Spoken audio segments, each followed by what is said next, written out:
Mpenzi mtazamaji, karibu katika kipindi maalum kinachohusisha ziara ya Waziri Mkuu wa Jamhuri ya Muungano wa Tanzania Mheshimiwa Kassim Majaliwa katika kiwanda cha sukari cha Bagamoyo BSL kilichopo katika kata ya Mkurunge, wilaya ya Bagamoyo, mkoani Pwani. Mheshimiwa Waziri Mkuu alifika hapa na kupewa taarifa ya maendeleo ya ujenzi wa kiwanda hiki na faida za kiwanda pindi kitakapokamilika. Kiwanda hichi kwa kuanzia kitakuwa kina uwezo wa kusaga tani 1500 za miwa kwa siku ambazo zinaweza zikakuwa mpaka tani 35 sukari kwa siku, lakini kimekuwa design kuweza kuwa scalable mpaka kuweza kufikisha tani 5000 siku, ambao kitakuwa kina uwezo wa kutupa tani 100,000 kwa siku. Sasa pamoja na ujenzi wa kiwanda, lakini pia kutakuwa na ujenzi wa associated facilities, kwamba kutakuwa kuna shule hapa, kutakuwa kuna hospitali, kutakuwa kuna kituo cha polisi, kutakuwa kuna nyumba za wafanyakazi ambao wanaishi hapa. Ujenzi huo tayari tumeshaanza, na hapa tulipo ni eneo la ujenzi wa kiwanda. Katika fezi ya mwanzo tunategemea tutakuwa na mashine ambayo ina uwezo wa kuzalisha megawati 5 ambazo hizo zitakuwa zinatumika, na zaidi ziada ya umeme itatumika katika gridi. Tunazungumza na TANESCO kuona vipi tunachozalisha kwa ziada kitaweza kupelekwa katika gridi kwa ajili ya matumizi ya watu. Kwa hiyo kwa kifupi, Mheshimiwa Waziri Mkuu, hii ndio sehemu ya mwanzo, na mpaka sasa ujenzi wa maeneo yasiyokuwa ya kiwanda umefika kama 50%. Almost majengo yote tayari yamefanyika, na commission ya kiwanda tunategemea na mashine zake zitaanza baina ya mwezi Oktoba mpaka Novemba. Mashine tayari zimeshanunuliwa, zimeshajua, tunategemea muda wote kuanzia sasa zitaanza kuingia hapa nchini kwa ajili ya kufanya installation. Kisha akakagua ujenzi wa kiwanda unaoendelea pamoja na miundombinu ya mradi wa shamba la miwa, ikiwemo vitalu vya mbegu, miche, maabara ya kupimia maji na udongo na miundombinu ya umwagiliaji. Baada ya ukaguzi huo, Mheshimiwa Waziri Mkuu akazungumza na viongozi mbalimbali wa mkoa na wafanyakazi wa kiwanda cha sukari cha Bagamoyo na kuwakumbusha lengo la Mheshimiwa Rais Dr. John Pombe Magufuli kutoa eneo hilo ili lilimwe miwa na kujenga kiwanda cha sukari. Wote mnatambua historia ya Bagamoyo Sugar, lakini pia Bwana Sufiani ametukumbusha kwamba kiwanda hiki au mwendelezo wa kilimo hiki cha miwa hapa Bagamoyo kilitokana na ziara aliyofanya Mheshimiwa Rais kwenye viwanda vya kampuni ya Baresa Group, ambayo baada ya kuridhishwa na utendaji wa kampuni hii ya Baresa Group, Mheshimiwa Rais alivutiwa kumpa ardhi ya hekta 10,000 ili aweze kulima zao la miwa na kuanzisha kiwanda cha sukari. Baada ya agizo lake, utekelezaji ulianza mara moja wa kutoa shamba hili na eneo hili ambalo zamani lilikuwa linamilikiwa na kampuni ya Eco Energy, ambayo kwa miaka mingi hawakufanya kazi yoyote ile. Na hii inafuatia mkakati wa serikali yetu, kwanza wa kuimarisha uchumi wa ndani, ambao sasa tumeshafikia uchumi wa kati kabla ya malengo ya kufikia uchumi huo wa ngazi hiyo mwaka 2025. Sisi Tanzania tumefikia hatua ya uchumi wa kati mwaka 2020, jambo la kujipongeza, tujipigie makofi. Nasema tujipigie makofi kwa sababu hatuwezi kufikia uchumi wa kati kama sio kuwepo kwa jitihada za Watanzania wenyewe mmoja mmoja, lakini kwa ujumla wetu. Kwa lazima tujipongeze popote pale kwa mafanikio haya ya kufikia uchumi wa kati mwaka 2020, huku tukiwa tulishapanga kufikia uchumi huo mwaka 2025.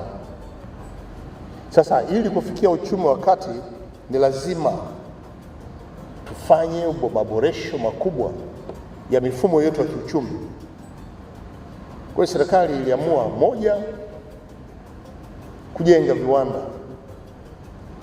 kwa kukaribisha wawekezaji kujenga viwanda, na wawekezaji hao wanaweza kuwa wa ndani lakini pia wa nje, kwa sababu Tanzania tuna fursa nyingi za kuendesha viwanda. Tuna malighafi yanayotokana na ardhi nzuri tulionayo maeneo yote. Sasa hivi tunaimarisha miundombinu ya umeme, lakini pia Watanzania sasa hivi tunaajirika, tunaweza kufanya kazi kwenye viwanda. Kwa hiyo hatuna sababu ya kutohamasisha ujenzi wa viwanda, kwa sababu miundombinu hii tunaendelea kuimarisha, na hayo yote ninayotamka yapo. Sasa viwanda hivi vyenyewe ili viweze kuendeshwa vizuri, lazima eneo la malighafi tuliwekee msisitizo. Tunajua tuna malighafi za kilimo zinatumika viwandani, tuna malighafi za madini zinatumika viwandani, maliasili zinatumika viwandani, na aina zote za malighafi. Sisi Watanzania ni matajiri kwa sababu tunazo. Tunapozungumza kilimo, ardhi yetu ni mzuri kote nchini, na tunalima mazao mengi ya chakula na biashara. Kwa hiyo kwenye kilimo nako tumeweka msisitizo sana, na tunaendelea kusimamia, na wote ni mashahidi. Tulianza na mkakati wa kulima mazao yale yanayolimwa na wananchi wengi kwa pamoja, na tulianza na mazao yale matano. Tulianza na pamba inayolimwa na mikoa zaidi ya 13, kahawa inayolimwa na mikoa zaidi ya 8, korosho ilikuwa inalimwa na mikoa 5. Sasa hivi tumehamasisha kilimo, tuna mikoa 14 inalima korosho, lakini chai inalimwa kwenye mikoa yote yenye baridi, hali ya hewa ya ubaridi.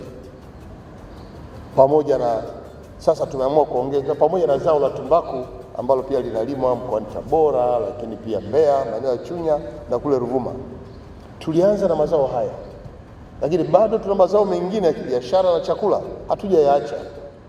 Sasa tumeongeza mazao mengine, tumeongeza mchikichi, inalimwa sana mkoani Kigoma na tumeshaanza kazi hiyo, na tumeenda kufufua mkonge ambao unalimwa na mikoa 11 nchini.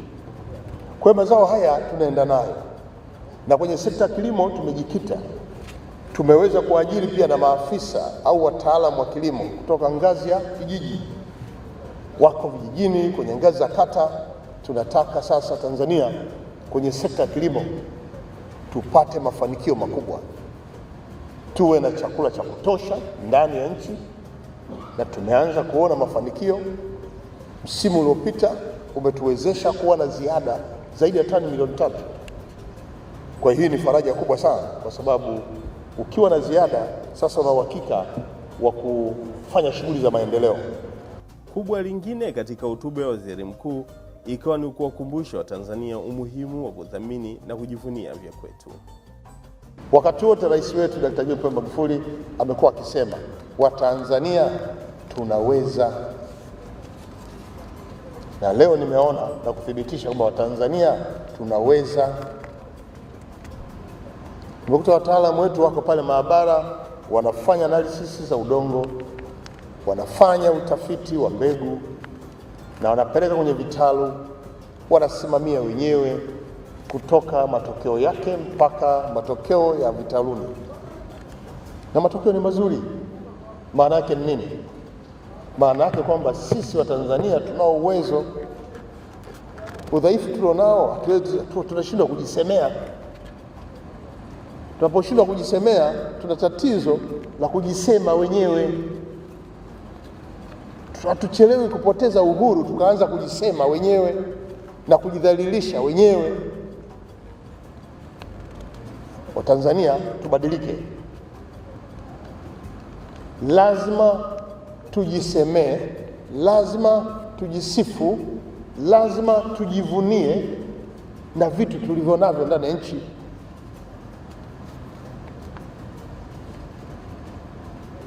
Niliyoyaona leo, wataalamu wetu wanaeleza utafiti wao na matokeo. Tumeenda site kuona matokeo na yameprove kama ndivyo. Kwani tujidharau?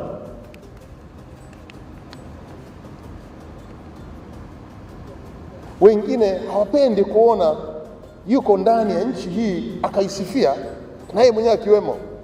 Anapenda kuidharau nchi, yeye mwenyewe yuko humo ndani. Hapana, hii sio tabia nzuri. Lazima tubadilike wa Tanzania. Ndio tunasema lazima tuwe wazalendo, tujivunie kitu chetu, turingie kitu chetu, tukisemee kitu chetu, tukiuze kitu chetu na kiweze kushika hatamu.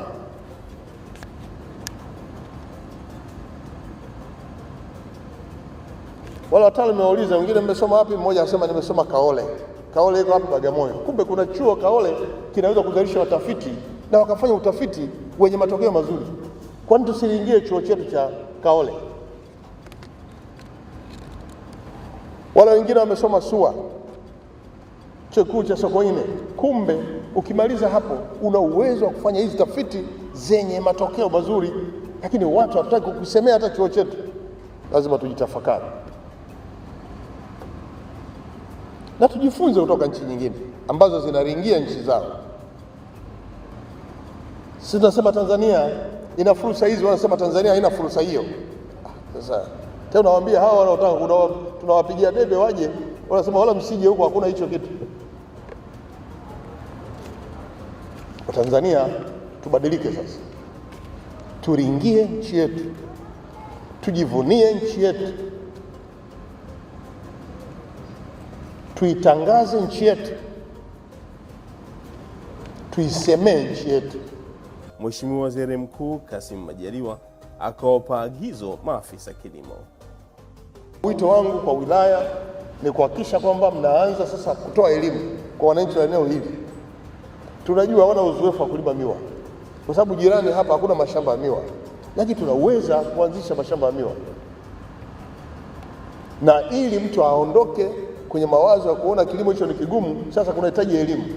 Maafisa kilimo mpo, nenda zunguka kwenye vijiji vya jirani, zungumza na wananchi, elimisha wananchi namna ya kulilima zao hili, urahisi wake, fursa zake, lakini faida atakazozipata, ili wananchi wawe tayari kuanzisha mashamba na waanze kupanda miwa baada ya kampuni hii kuwa imeshaanza kufanya utafiti wa miwa ambayo inapatikana.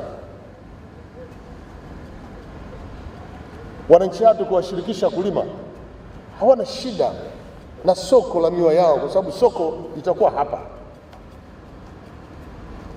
Kama kiwanda hiki kilikuwa kinatarajiwa kuzalisha tani labda 2,000, 3,000, 4,000 kwa mwaka, kiwango cha uzalishaji wa tani kitaongezeka, kwa sababu wananchi nao wanaleta miwa yao hapa na kupata fedha.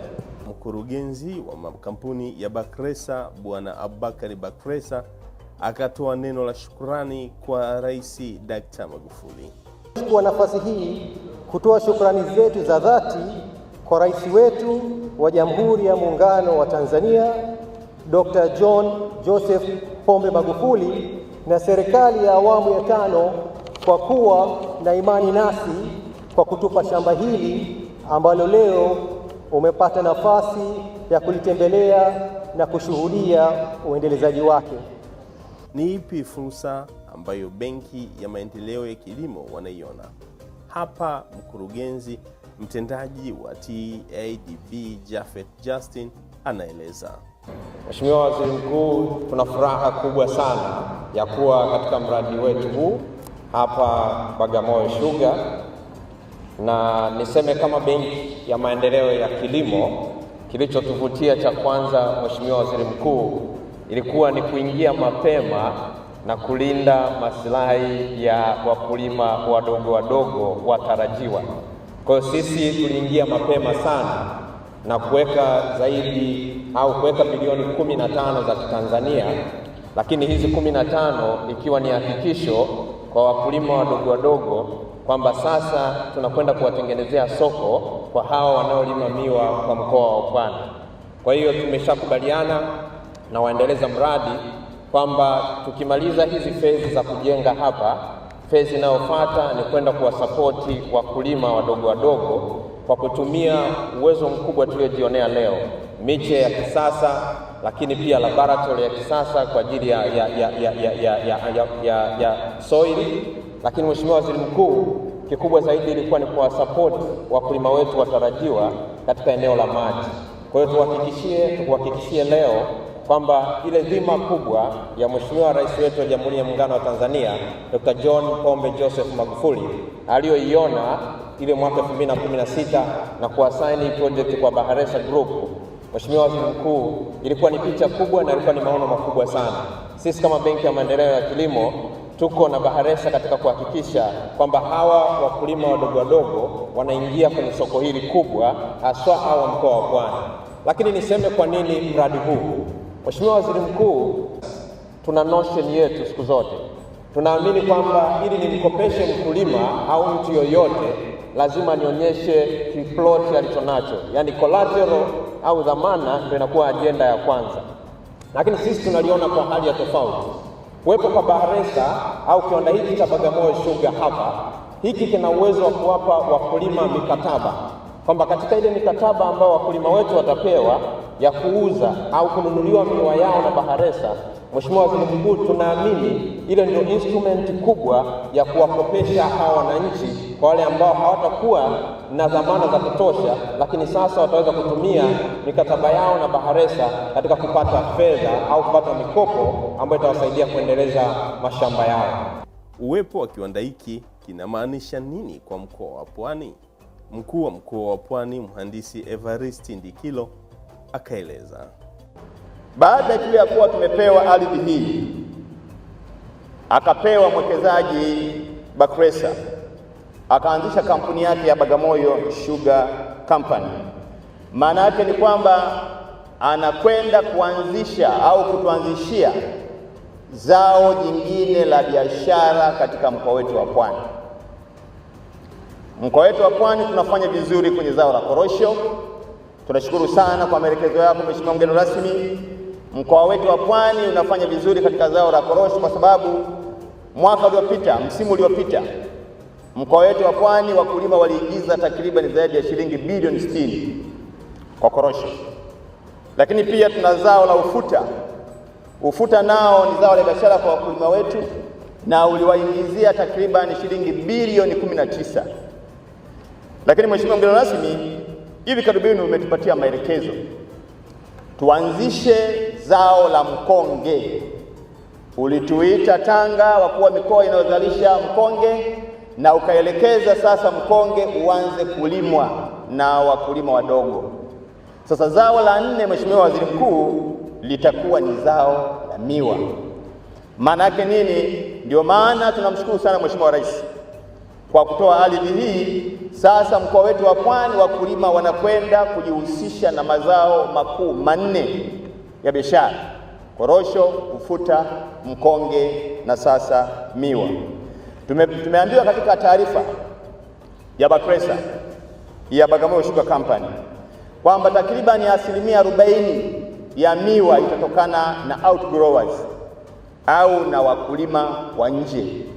Niwahakikishie kabisa Mheshimiwa mgeni rasmi kwamba sisi katika mkoa wetu wa Pwani na hususan Bagamoyo, tayari kata zaidi ya 5 zimejipanga kunufaika na kilimo cha miwa kama wakulima wa nje.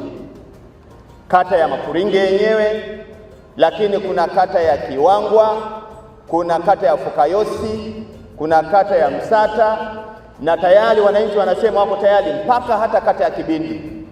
Maana yake ni kwamba wakulima katika mkoa wetu wa Pwani na hususan Bagamoyo, Mheshimiwa mgeni rasmi, wanakwenda kufaidika na kilimo cha miwa kama outgrowers, kama wakulima wa nje. Mpenzi mtazamaji, hadi kufikia hapa tumefikia mwisho kipindi hiki maalum. Hadi wakati mwingine, asanteni